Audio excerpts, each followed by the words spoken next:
अस्सलाम वालेकुम नाज़रीन, मैं हूं आसिम खान और आप देख रहे हैं BBN चैनल। आइए देखते हैं आज की टॉप 10 न्यूज़। अमेरिकी सदर डोनाल्ड ट्रंप और इजरायली हुकूमत के ईरान के खिलाफ जारी मिलिट्री कैंपेन के दरमियान मिडिल ईस्ट में तनाज़ा मजीद बढ़ गया है। रिपोर्ट्स के मुताबिक ईरान ने इजराइल पर मिसाइल्स और ड्रोन से नए हमले किए, जबकि इजराइल ने तेहरान और लेबनान में स्ट्राइक्स करके इसका जवाब दिया। साथ ही इजरायली ऑफिशियल्स ने लेबनान में मौजूद ईरानी ऑफिशियल्स को भी धमकी दी है कि अगर ईरान की जानिब से हमले जारी रहे तो उन्हें टारगेट किया जा सकता है। इस तनाज़े के चलते पूरे रीजन में टेंशन और बेचैनी बढ़ती जा रही है। ईरान के foreign minister Syed Abbas Araghchi ने कहा कि श्रीलंका के करीब इंटरनेशनल वाटर्स में ईरानियन नेवी का फ्रिगेट आइरिस डेना अमेरिकी सबमरीन के हमले में डूब गया। उन्होंने कहा कि अमेरिका इस कदम पर जल्द ही सख्त पछतावा करेगा। अरागची ने कहा कि इस शिप पर करीब 130 सेलर्स मौजूद थे और ये जहाज़ पहले भारत का नेवी का मेहमान भी रह चुका है। अरागची ने इस वाक़ये को ख़तरनाक एस्केलेशन करार देते हुए कहा कि अमेरिका ने जंग का दायरा बढ़ा दिया है और अब इसके संगीन नतीजे सामने आ सकते हैं। मिनिस्ट्री ऑफ एक्सटर्नल अफेयर्स ने वाज़ेह तौर पर इन रिपोर्ट्स को रद्द कर दिया है, जिसमें कहा गया था कि अमेरिका ईरान पर हमलों के लिए इंडियन पोर्ट्स इस्तेमाल कर रहा है। MEA फैक्ट चेक ने कहा कि ये दावे फेक और बिल्कुल गलत हैं और लोगों को ऐसे बेबुनियाद खबरों पर यकीन ना करने की सलाह दी गई। ये बात उस वक्त सामने आई जब एक अमेरिकी टीवी चैनल पर फॉर्मर US आर्मी कर्नल डोगलास मैकग्रेगोर ने दावा किया था कि US नेवी अपनी बेसेस को नुकसान पहुंचने के बाद इंडियन पोर्ट्स का सहारा ले रही है, लेकिन भारत की हुकूमत ने इस बात को पूरी तरह गलत करार दिया और कहा कि भारत का इस कॉन्फ्लिक्ट में कोई ताल्लुक नहीं है।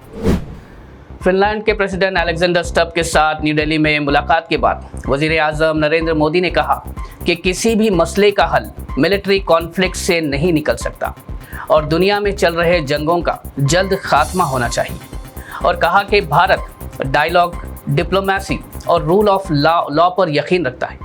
PM मोदी ने कहा कि चाहे यूक्रेन का तनाज़ा हो या वेस्ट एशिया की टेंशन, भारत हर उस कोशिश की हिमायत करता है जो अमन और स्टेबिलिटी की तरफ ले जाए।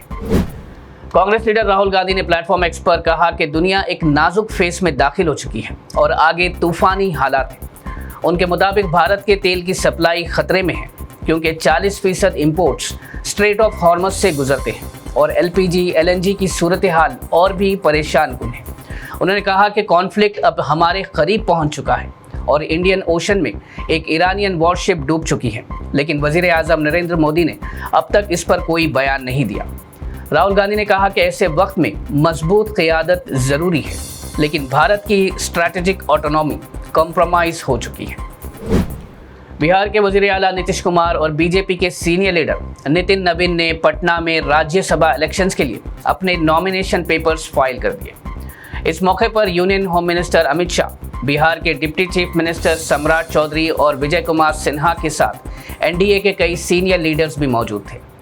नीतीश कुमार का ये राज्यसभा का इलेक्शन लड़ना बिहार की सियासत में अहम कदम माना जा रहा है और रिपोर्ट्स के मुताबिक इसके बाद रियासत में सियासी जिम्मेदारियों और लीडरशिप में तब्दीली भी देखने को मिल सकती है। तेलंगाना वज़ीर आला रेवंत रेड्डी ने union home minister Amit Shah से मुलाकात करते हुए तेलंगाना के लिए ज़्यादा IPS ऑफिसर्स एलोकेट करने की दरख्वास्त की। उन्होंने कहा कि रियासत में सिक्योरिटी और एडमिनिस्ट्रेटिव ज़रूरतें बढ़ रही है, ख़ास तौर पर साइबर क्राइम, ड्रग ट्रैफिकिंग और वाइट कॉलर क्राइम्स जैसे चैलेंजेस को देखते हुए ऑफिसर्स की तादाद बढ़ाना ज़रूरी है।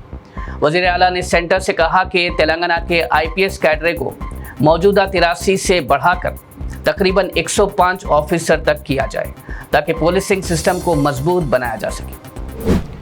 BRS वर्किंग प्रेसिडेंट KTR ने मूसी रिवर के नाम पर होने वाली इविक्शंस पर सख्त रिएक्शन देते हुए कहा कि अगर लोगों के घर बुलडोज़र से गिराने की कोशिश की गई तो वो खुद बुलडोज़र्स के सामने खड़े हो जाएंगे।